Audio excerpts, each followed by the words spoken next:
anna hadhihi al-madlamah allati qad zulimaha hiya sababun imma li takfiri sayyi'atihi aw raf'i darajatihi fa idzan taqama wa lam yasbir lam takun mukaffiratan li sayyi'atihi wala rafi'atan li darajatihi.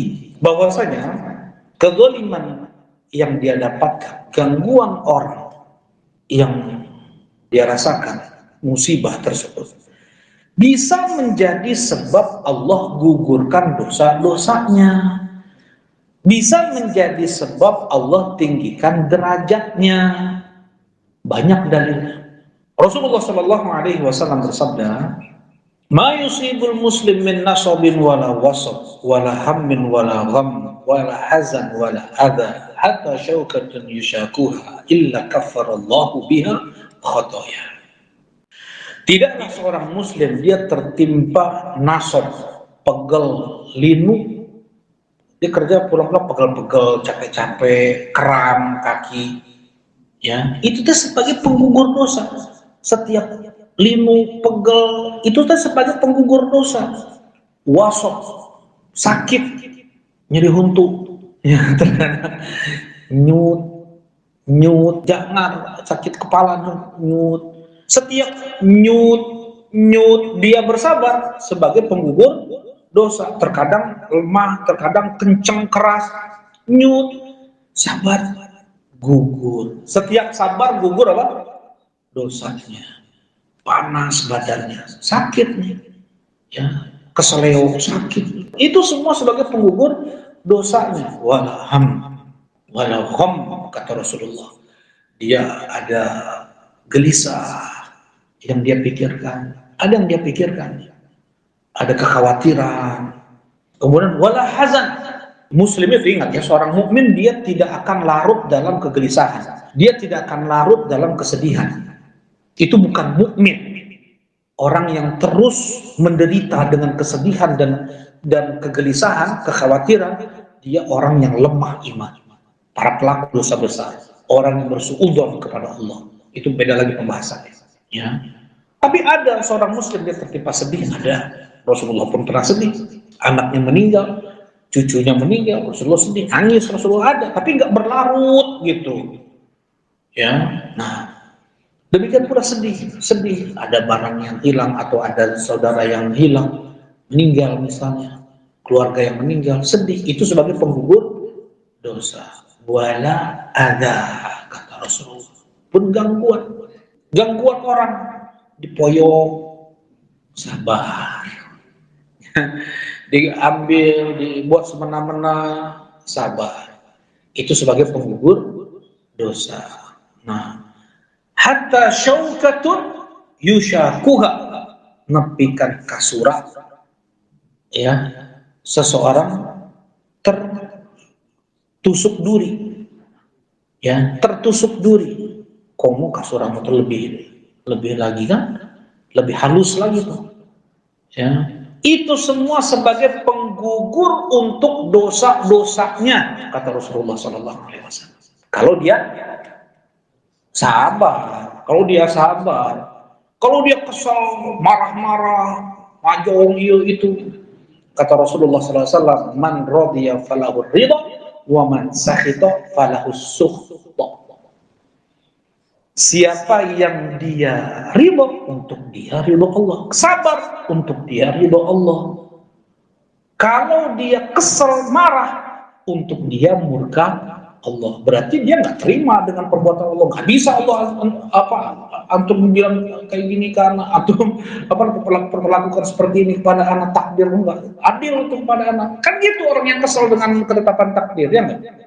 Dia nggak menerima musibah, berarti kan dia nggak menerima perbuatan Allah kepada dia. Dia nggak menerima suratan Allah kepada dia, ketetapan takdir Allah kepada dia di Lauhul Mahfuz. Jadi untuk dia murka Allah, iya, tinggal dipitasnya, ya, udah jelas yang terbaik sebenarnya. Yang terbaik sebenarnya, apapun musibah yang menimpa muslim itu adalah yang terbaik untuk muslim tersebut. Di antara hikmahnya tadi apa? Untuk menggugurkan dosa dan untuk meninggikan derajat. Untuk meninggikan derajatnya. Karena itu musibah yang paling berat Allah timpakan kepada hamba-hambanya adalah kepada siapa? Para nabi. Coba Nabi Muhammad lahir udah yatim, umur 6 tahun ibunya meninggal di tengah jalan, ngelihat ibunya sakit menderita, meninggal di tengah jalan, bukan di kampung ibunya, bukan di kampung bapaknya, di tengah jalan. Melihat seperti itu gimana? Umur Rasulullah baru 6 tahun, ya, belum lama diasuh oleh sang kakek meninggal. Kemudian diasuh oleh pamannya miskin. Rasulullah SAW harus bantu pamannya gembalain kambing, punya orang-orang Mekah, dapat upah kasih pamannya. Dari kecil Rasulullah udah apa istilahnya?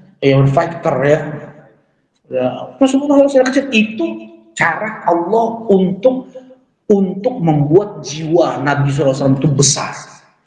Harus berjiwa besar.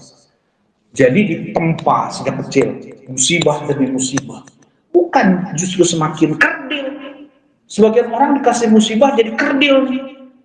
Tapi dia harus besar, jadi besar. Jadi setelah itu coba meninggal anak-anak Nabi SAW semuanya kecuali satu.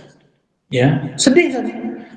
Istri tercintanya Khadijah yang selalu menyabarkan Nabi, yang selalu ngasih ini ke Nabi, meninggal lagi.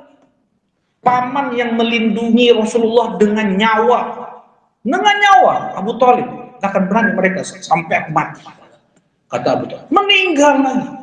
Dakwah udahlah di Makkah kayak gini, dakwah ke Taif dilemparin batu berdarah-darah tubuh Nabi SAW. Ya, orang Makkah kata naon embe cenah, baru dibilang embe pundung.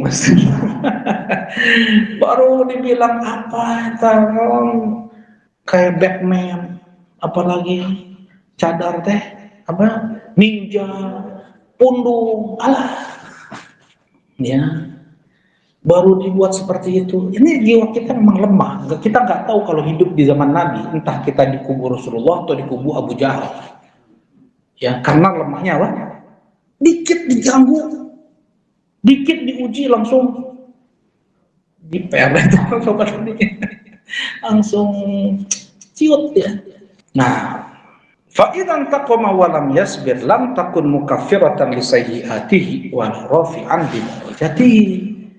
Nah, kemudian kata Syekh di sini, Syekhul Islam, kalau dia membalas, dia nggak terima ya, dia balas. Dia dicela, dia balas. Maka dia balas, dia nggak sabar. Maka gangguan tersebut tidak menjadi penggugur dosa-dosanya, tidak juga menjadi sebab ditinggikan derajatnya. Udah gak jadi apa-apa, cuman yang dia dapatkan udah kesal aja jadinya. Nah, jelas ini insya Allah.